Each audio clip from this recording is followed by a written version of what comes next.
And if I've been gifted in this particular area, how can then I share this experience, whether it's giving talks, whether it's giving that.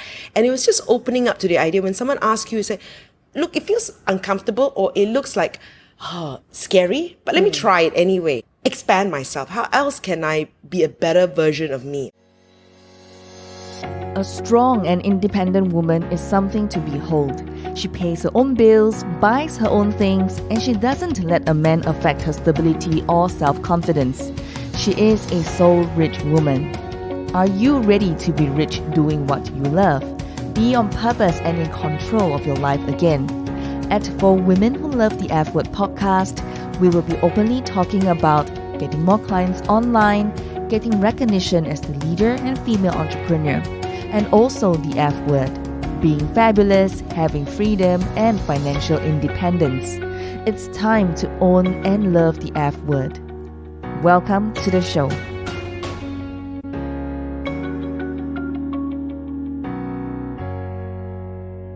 Today we have someone really special, influential, sitting right next to me. We are at her home right now, and I'm so privileged and so excited to speak with her and share her story with you. Her name is Freda Liu. Freda, you want to introduce yourself? I'm the other F word. Oh yeah, the fourth one. Where do I begin? Of course. Okay. Currently, I work as a radio producer presenter for BFM, which is a business radio station here in Malaysia. So that's what I'm currently doing. I do other things as well. I've written books. I come from a PR background. Then I worked for IBM for a couple of years. But while I was doing all this part-time, I was a TV and radio newsreader. And then one day a station like BFM turned up, and it was the most interesting thing because I could combine my corporate experience and also my broadcasting experience into one place. So that's roughly. So having gone through so much in life, I mean, your corporate experience to now being on radio, how has the journey been for you? I mean, was it mindset or something that needed to be shifted because you're in different roles, right? Yeah. Well, yeah, so I think there was that point in my life when you say mindset where my son was already older, and I was very happy where I was working, but I think there was a different life stage for me. And I wanted to do something else, and it was very intriguing that this station has come about, right? So when I looked at this opportunity, and one thing is, very close to my house as well. Even my previous workplace is also very close to my house. And I thought this is a great opportunity. And if I look back in life, I think I've always been interested in communicating, whether it was taking part in debates and taking part in drama, that sort of thing. So that was probably an interest that intrigued me and how I got on this journey. But I've always loved communication. Right? In its many forms. I realized that as well, but it was also a process of realizing it as you get older in life. As you get older in life, you get more clarity, but you also have to start searching. Is it, what is it that makes you intrinsically happy? Right? And so it was the right timing and all that. What made you become the woman of influence today? Because I've seen your trainings, I've seen you doing workshops and wrote books, and wow, so much impact you're creating. I think it was something that was a down period in my life. And I remembered at that moment that during that down period, I just said to God, I said, I know that I want to come out of this a better person, not a bitter person. Wow. Okay, so that was just a very simple thing. And when I look at my life, how do I become a better person physically? How do I become a better person spiritually? How do I become a better person, a better person of myself, right? And there are many areas to look at if you look into your wheel of life, right? There's friendship and all this sort of things. So, and if I've been gifted in this particular area, how can then I share this experience, whether it's giving talks, whether it's giving that. And it was just opening up to the idea when someone asks you, say, look, it feels uncomfortable or it looks like scary, but let me try it anyway, right? So it was more that, like, how else can I expand myself? How else can I be a better version of me, right? And the journey hasn't stopped, right? The journey hasn't stopped. There's still a lot more learning to do. There's still a lot more growing to do. But what else can I do? And I know that sometimes because I've been in radio, and as much as you say, oh, but it's a private life and that sort of thing, you are placed in a very public platform. Yeah. So you can't fight that. And you've got to come to terms with it. So what do you do when you've given a position of influence? Do you then use the position of influence for good or hide under a shell? Yeah. Right? So when you look at it this way, then it's not about, oh, look at me, but it's, okay, I've been placed in this position. Let me see how else I can be of a positive influence to others. Wow. Yeah. And so far, have you met with difficulties as you are transforming yourself from one level to the next level, and of course upgrading your power of influence or circle of influence? I mean, there are bound to be obstacles and negativity because as we move to a bigger platform where God uses us to reach out to more people, there are. So I'm just curious, how has that been? Okay, I think one of the things a lot of women suffer from is the imposter syndrome.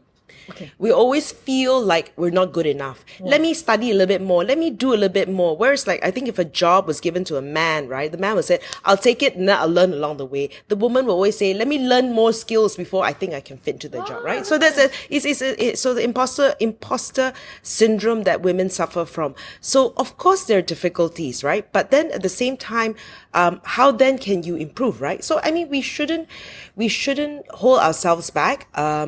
And so that whole idea of how, when I look back at my life, right, there's a lot of things, and I was thinking, am I really that good? No, seriously, we all have these conversations ahead. Am I really that good? Can I really share and everything? Then I look back and I sit down, wait a minute, Freda, you've done over 5,000 interviews, right? You've put in the work. You've done this for over 20 years. Wow. I think it warrants some merit, right? So it's not, it's not to sound braggy, right? But it's to say, really, I have been given this opportunity. I haven't just sort of arrived here. I have done the work. Right? And we shouldn't shy away from our contributions. And it's little things. Can you be a better mother? Can you be a better what? Right? And we all have something to give to other people. We all have something to learn from other people as well. And I noticed that you had a lot of clarity and awareness. I mean, was this journey a spiritual one for you? Okay. Definitely a spiritual journey, but I also took up NLP. I also took up coaching. And so, first of all, for me, I think what I got from NLP was who's my anchor? What's my anchor when all of this disappears? What's my anchor? Who am I when there's no Freda, the radio person, there's no Freda? Who is my anchor? I think you need to get very clear about that first, right? Okay. Because there are going to be different life stages. Maybe I don't want to do this in 5 years, and I don't know, right? But you've got to be very clear about who your anchor is. And then also, in terms of clarity, there's sort of certain things you say, oh, wait, I'm good at this. These are my strengths, right? There's some weaknesses I've got to learn, right? But I also learn to understand. I was talking to you yesterday about how you got to learn this to be able to understand, but you also know that those are not your core strengths. So how then can I build up on my strengths, right? So you've got to do all these things and discover yourself along the way. And sometimes when people say 5 years from now, I have a vision of where it is. Is it very clear? Yes and no, but also I'm also open that things might change and things might what. And if it's still, sometimes when I say God, He has bigger plans for me or He has other plans for me, right? And as much as I like to plan certain things, I'm sure He knows the desires of my heart. But at the same time, He may have something else to plan for me, even going to radio, even going to what was never ever a dream. Was never a dream. Wow. How it happened, I'll tell you another time, was purely accidental. And you know that He's placed you there for a reason. When you say that knowing yourself, the strengths and the weaknesses, were there mantras and specific exercises that you took or every single day? Because we want to take action, right? Yeah. And not just, I want to have more clarity, but how do you go about it? Okay. So share with the audience a little bit about your secret sauce. Oh, secret sauce. Yeah. Secret sauce, I was saying bigger, better, not bitter. That's one thing. And I don't know if you've talked to anybody about the wheel of life. How can I improve myself spiritually? How can I improve myself financially? How can I improve myself with my friends? How can I improve myself mentally? How can I improve myself? So these were all these 8 areas. Do a Google search, right? So all these areas. So even being a better mother, I don't know what my son will say, but even being a better mother, I say that I want to be a better mother. I have mentors and coaches say, what do you mean by being a better mother? Well, I want to be able to spend time with him and do that. So make it measurable, make it a measurable goal, right? So, okay, 52 golden mother and son moments.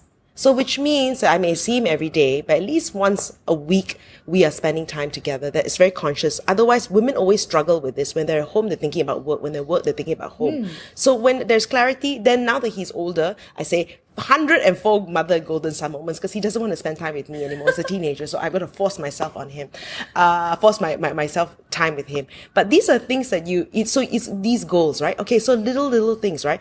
Losing weight. Right? And it wasn't about losing weight. It's like, how can I be healthier? Right? So like just recently, like I went on a fitness program. I went on a fitness program. I said, don't look at weight. What I want to remove, I want to reduce my visceral fat. Right? And then what do you need to do to reduce your visceral fat? Right? Is it exercise? Is it watching what you eat and everything? But you measure these goals, right? So these are the little things that you can focus on. And there are some things that probably take more priority. Like a couple of years ago when my son was younger, my priority was my family. I was working from home, very happy just staying at home, and that was it. But the priorities changed. But I did have goals in different areas, but just that the focus, the more important goals were with my son. The reason why you need to have goals in all the different areas is, imagine if you don't have goals for family and you're very successful in your career, and then after you look back, where's my family? Because you never spent time setting any goals in your family area. So all these little things will make your life a little bit more complete. Wow, I absolutely love that. And how do you manage your time? Okay. I see that your time is, you're such a busy schedule, how do you do that? Like I say, your priorities, right? So when you measure 52 golden mother and son moments, then after this, okay, I'll see him later, whatever, we'll try to catch a movie. Then I'll do other things later, right? It's not impossible. What do you do in the morning? In the morning, I work out, right? That just has become a lifestyle, right? It's just a lifestyle change. So it's just, what is important to you. It has to be pockets of time. If you need to manage your diary, manage your diary. Again, so when there is clarity, you don't feel like, oh, I'm here, I'm worried about my son. When my son, I'm worried about this. Like, for example, how I make sure that my time with him is qualitative. I don't cook, right? I outsource cooking because I don't want to spend the weekend grocery shopping. I don't think that's quality time in any way. So I rather he comes back. I don't pick him up from school or send him to school. I get somebody to send him back, right? Because when I pick him from school before, he used to be sleeping in the car. So we're together, but it's not exactly quality time. So when he comes back, he's already been asleep in the car. He comes back, he sees mama, he's fresh, right? So how then what's the best use of your time? The opportunity cost of your time. I don't do housework. I don't clean, right? I outsource it. Wow. I love that. I really love that. And when you are doing all this, I mean, to you, what is a woman of influence? Okay, a woman of influence is everywhere and anywhere you are placed, right? Whether you're a mother, how are you a positive influence to your child? Whether you're in the workplace, are you a positive influence to your colleagues, right? So we are placed in a position of influence wherever we are. There is no big or no small role. We are all placed here for a reason, and you are not here to take up oxygen and give out carbon dioxide, right? You're here to be to contribute, right? You don't want to die with the music in you, right? You want to know that you've done something positive. And it's little things. Sometimes it's like you're afraid. But what's the one thing that you can do to make your life a little bit different, right? What's the one thing that is sort of making you want to try something new, right? Give it a shot, I mean, like I've done, with things that I don't feel comfortable with. I've taken up, little dancing classes. Okay, not for me, but I've tried it, right? So there are things that you want to do. You want to take up dancing. You want to do that, right? You just get the courage a little bit by little bit, right? And that's how you start. Do you agree that Asian women are a little bit more submissive, a bit more, not really opinionated to a certain extent? Opinionated would be the correct word. Okay. It's more like they're more reserved, I would say. Okay. So Asian women, I think with Asian women, there is different in different countries of Asia, right? So you can't specify. I think like women in certain parts of in China or whatever, they're actually quite open, and yeah, there's my mom-in-law in the back. So there are different kinds of people, but I wouldn't say all. I wouldn't want to generalize. I wouldn't want to put Asian there, but I think there is a little bit of our education system, right? It's our education system where we're just taught to listen and all that. So that has probably been the result of our education system, right? And culturally, of course, right? Certain cultures are a little bit more that way. Certain cultures aren't. So, because I've seen women from China, they're out there doing their thing. So they're not your typical, image of what a Chinese woman is, right? So, yeah. So for you, when you are going through your life journey, what is the biggest aha moment ever that has happened to you? Like that you realize that this is the transformation that you have had, you've never thought about having.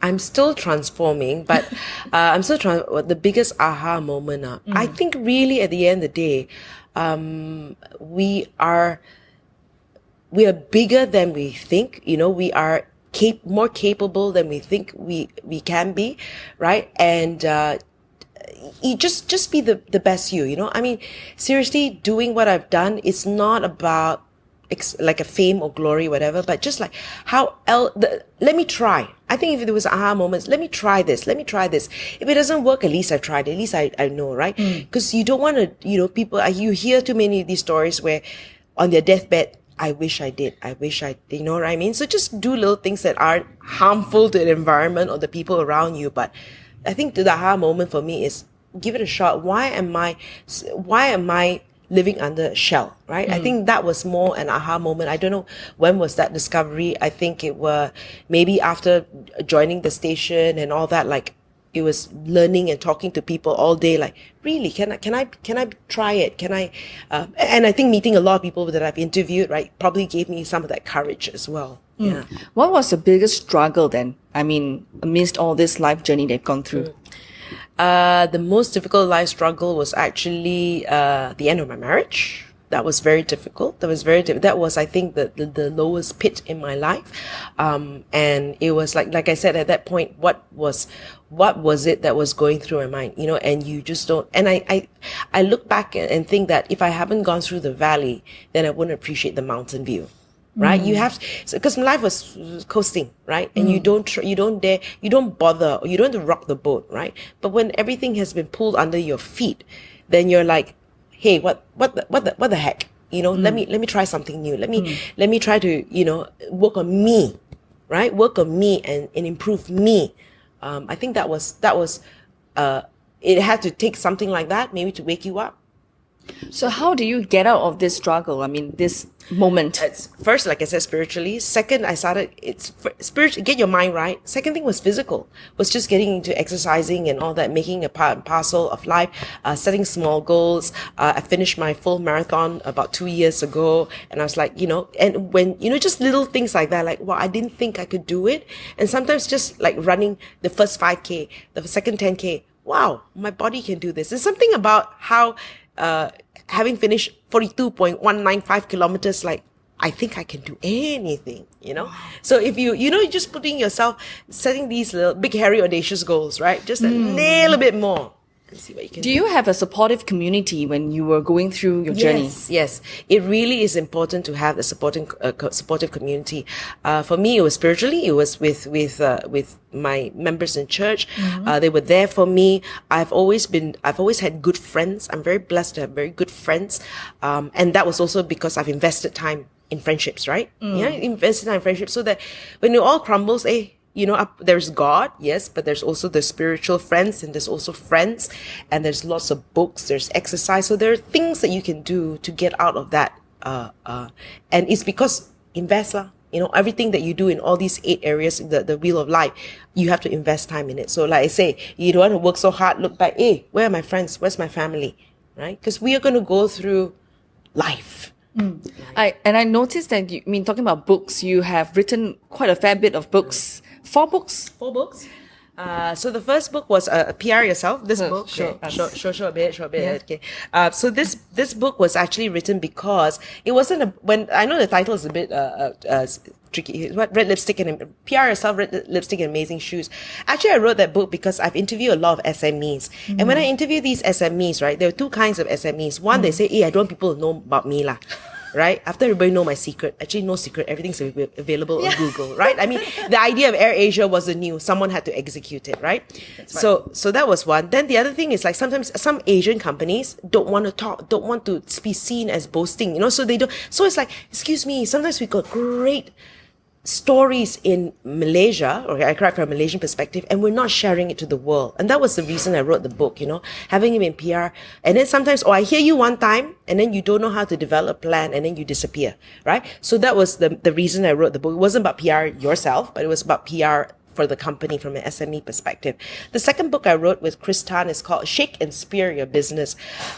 We are from two different schools of thought. He's a lawyer, he gave things from a very hard male perspective, and then Juliet, gave the softer side of things. So we got together to write this book because I wanted to go into a business, and I knew the business idea was wrong, but I wanted to sit down with him, and he says, Freda, this.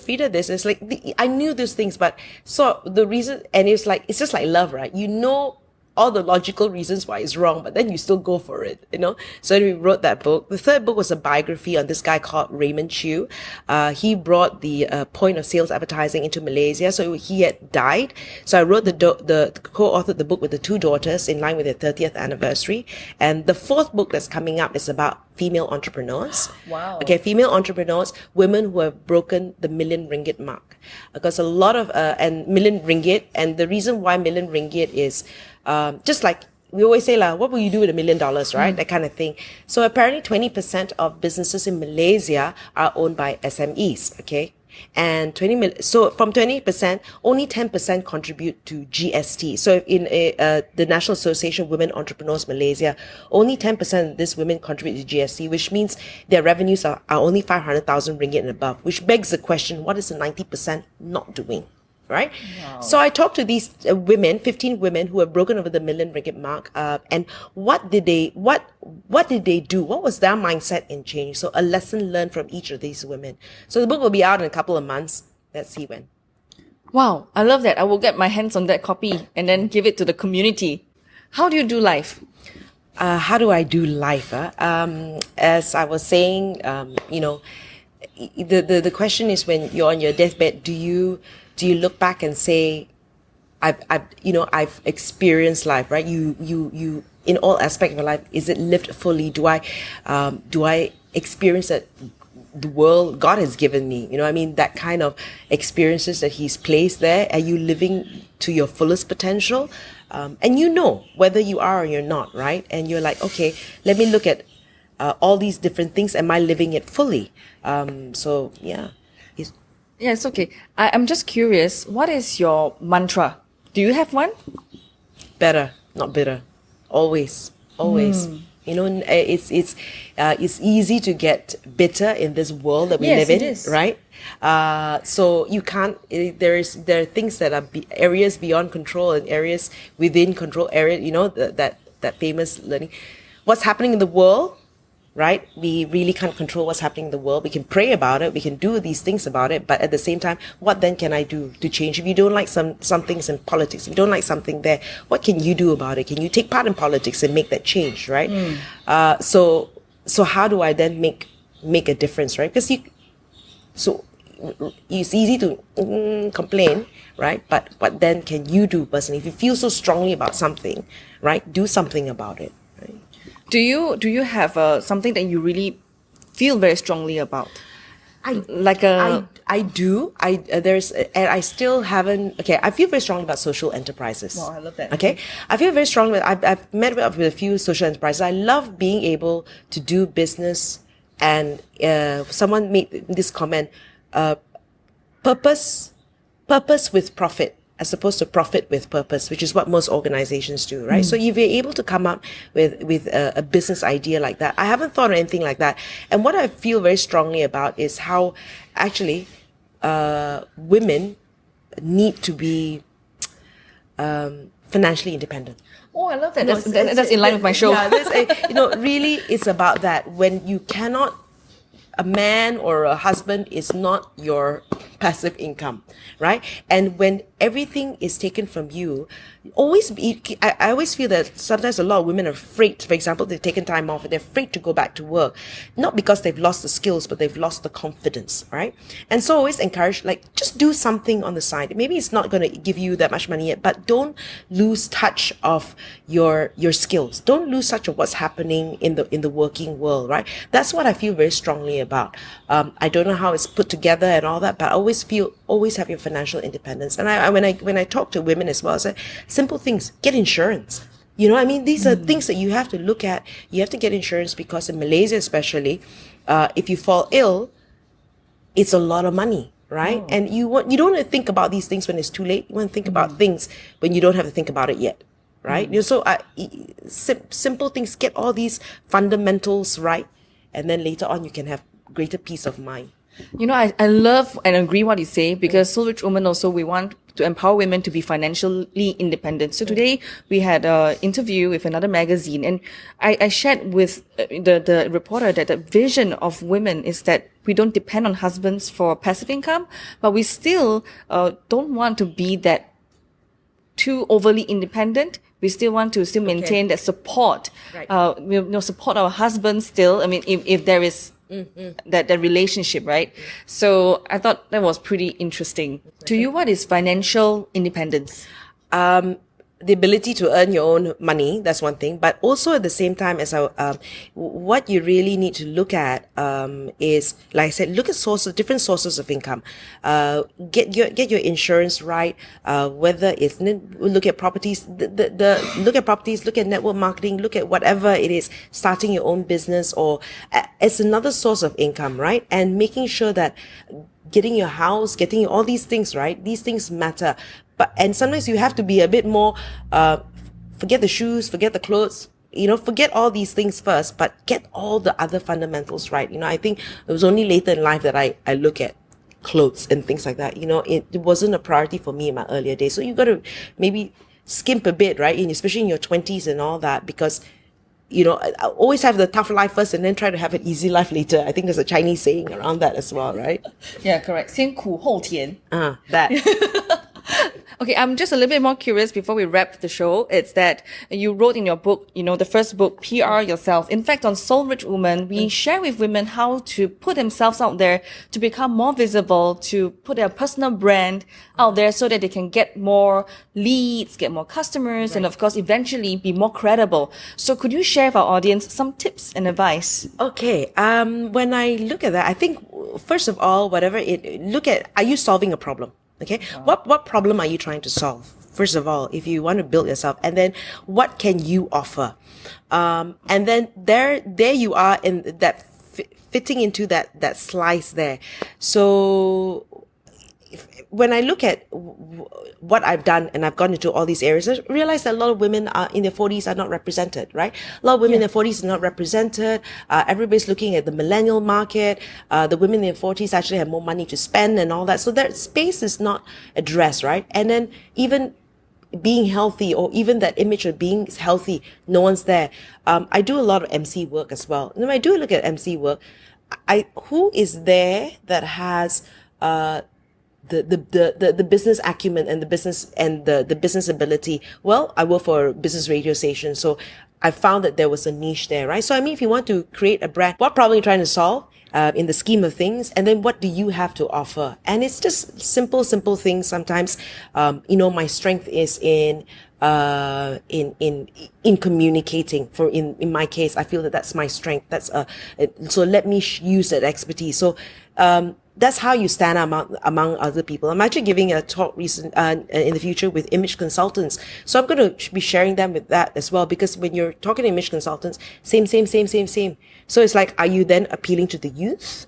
Are you then appealing to women of a certain age? Are you then appealing into your niche, right? Finding that niche. So, and you can't be all things to everybody. Right? You can't be all things to everybody. So I think for me, you have to find your niche. What are your unique strengths? And then you'll be able, first the problem, then your niche, your unique strengths.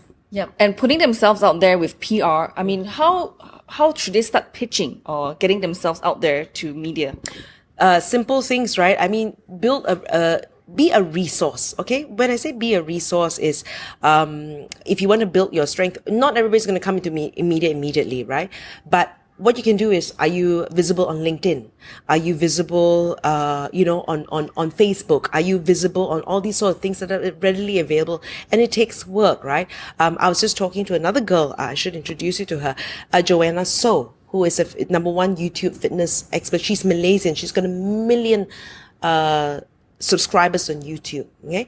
And she said what she did was that she was consistently coming out with videos every week, whether anybody was watching. She's been doing it for 4 years. So do you have the tenacity to continue doing what you're doing over a long period of time as well? So there's simple things: consistency, persistency, and just, being very clear with what your message is. I love that. On Soul Rich Woman TV, we come on live every day. Okay. Yeah, with different community leaders, with myself, and we've done more than 1,500 episodes, and we want to... You do it. Yeah. Oh my goodness. And it's all about consistency. I Right. absolutely agree with you. But consistency is so hard. Yes, it is very hard. I mean, there are certain things that I'm just saying, Freda, I should get my act together and all that. But I guess as I was saying, I've been doing radio and TV for over 20 years, right? The fact that I've been still at this for 20 over years says a lot. So can you tahan or not? Can you take it? Wow. Right? Wow, I love this. And evolve, I guess, with the times as well, Okay, so what advice would you give to our women in the community who's watching this video right now, that they're trying to step out of their comfort zone to pursue on their journey, whether is it spiritual, is it their next breakthrough? What advice would you give them? Just try it out. I mean, I think I'm sure you have goals and dreams and all that. Be very clear. And then if it's just one area of your life, right? One area of life will give you the courage to then expand into other areas of your life. But just try that one thing, that you are interested in doing, and just give it a shot and see if that works for you. Would that be courage? Oh, have the courage, man. Have the courage. What's there to lose, right? I mean, even if you talk to anybody and they say no, you won't die. So just have the courage to try, take one step at a time, and tomorrow's another day, and just keep on trying. Wow. Thank you very much, Freda. I really appreciate your time. And thank you for watching the show. All the show notes are available at soulrichwoman.com. My name is Janisha Alora, signing off. Thank you so much for joining me today. I'm so honored that we are connected, and I hope that I can continue to serve you as you build your dreams. And if you love this episode, and I hope that you did, rate it 5 stars. Give us that glowing review because it will help more women around the world finding the Soul Rich Woman podcast. Alone you are strong, together we are unstoppable. Now share this with every woman who needs it, because this is how we are changing the world, one woman at a time. As always, get out of your comfort zone and go towards the dreams you've always wanted to achieve. For women who love the F word, being fabulous, having freedom, and financial independence. My dear soul rich woman, sending you my love, and I'll speak to you soon. Bye for now.